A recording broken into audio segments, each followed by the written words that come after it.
Ok, chào mọi người đã trở lại với channel của em. Thì hôm nay sáng nay mới vừa đi mang con hàng lên dự thi ở bên Vivo City ở đường Nguyễn Văn Linh, quận 7.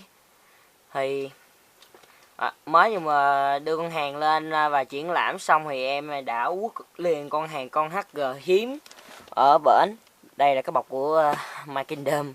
Thì cái giá thì đây cái hộp vỏ của My Gundam, trời rất là bự. Hôm nay là cái ngày gì nó số đỏ dữ trời, quá bự luôn. Ok, thì em sẽ lấy cái hàng ra. Wow, boss màu trắng rất là đẹp, cộng thêm cây bút 0.05 nữa, mới vừa mua ở bên nhà sách kia xong.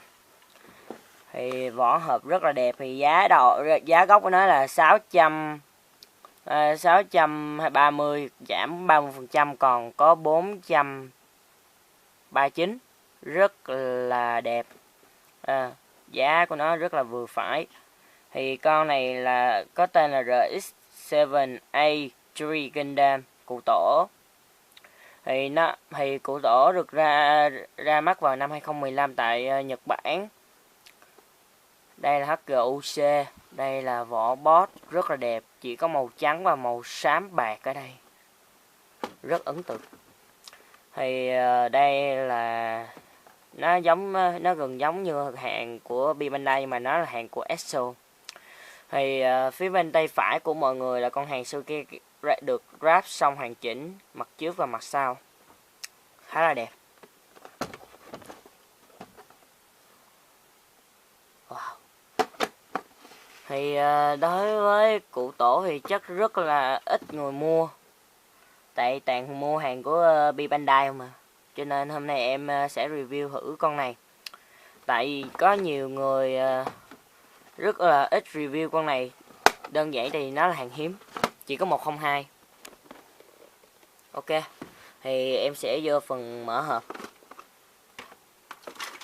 Thì mở hộp là nó sẽ cho các bạn giới thiệu về các sản phẩm Gundam 2016. Thì chúng ta sẽ vô coi.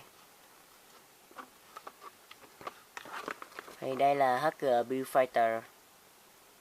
Đây là giá của My Gundam nhé, chứ không phải là giá của bên cái shop đâu. Thì nhìn vô giá của Build Fighter và Build Fighter Troy, thì giá của Build Fighter Troy rất là cao.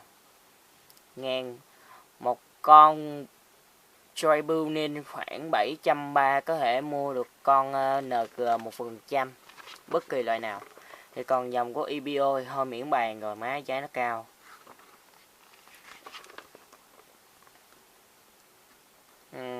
Không nói tới, riêng dòng Mega Size rất là đẹp, đáng tiền, 7 triệu mấy nhiêu, đúng chất.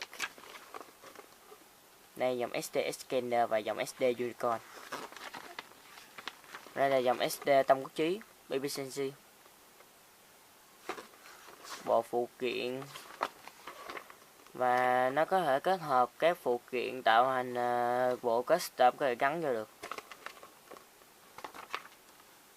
Xong. Thì sáng nay đi dự thi, mang hàng lên dự thi thì đây là 48 DK mà hôm bữa mình đã nhắc tới ở giải nhất, được tặng kèm theo 48 DK. Thì bây giờ sáng nay mới nhận được nó xong, thì cũng rất là lâu, bây giờ mới nhận được, cũng rất là mừng. 48 khá là đẹp, có của Double rồi, có của Double series Double Gundam hay. Ok, đây là vỉ thứ nhất. Thì chúng ta sẽ vô coi. Tại con này thì mình cũng đã mở bịch và coi rồi, rất là đẹp. Đây là Rhino A1, đây là Rhino A. Thì nó gồm màu xám, còn màu này không biết là màu gì luôn. Thì đây là phần nhựa trong, phần phần khuôn mặt, với lại đây là phần sừng, phần chân khá là đẹp, nhựa khá ok. Còn đây là bát BC. Bass đây là Bass SI Beam Saber, kiếm beam. Thì nó sẽ cho chúng ta một tấm decal.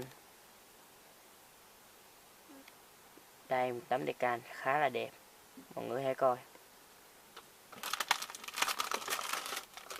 Ủa, để chút có gì sai gì phải. Ok, đây là vỉ thứ hai.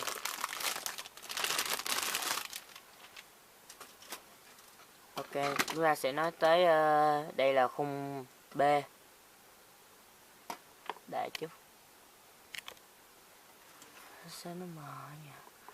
Đây là khung đây là Rina B. Khiên giáp khá là đẹp. Còn đây là Rina C. Đây là bộ khớp và vũ khí bắp bát sau lưng. Đó, beam rifle bazooka, bàn tay mở và bàn tay cầm beam, có cầm súng nhé, khá là đẹp. Ok, đây là tờ giấy chỉ dẫn để dán đề can, dán lên cho RX-78-3 Gundam, khá là đẹp. Ok, đây là bản hướng dẫn. Đã chút.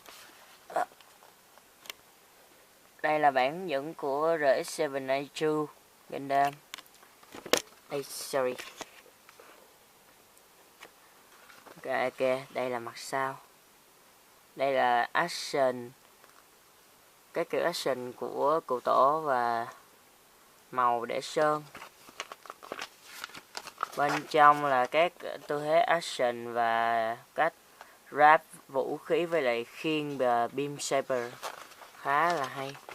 Thì trong hộp của cụ tổ RX-78-3 là chỉ có gồm 5 vỉ riner rất là ít và 3 mặt giấy để ráp, khá là ít. Trước thì cũng cảm ơn mọi người đã xem qua cái clip inbox mẫu HG UC RX-78 True Gundam. Thì cũng cũng mong mọi người sẽ ủng hộ cho em các clip review sắp tới. Thì nếu mà thích thì có thể cho em một like, một subscribe để cho em có tinh thần để làm các clip review sắp tới. Rồi ok, chào và hẹn gặp lại mọi người ở các clip review sắp tới. Bye.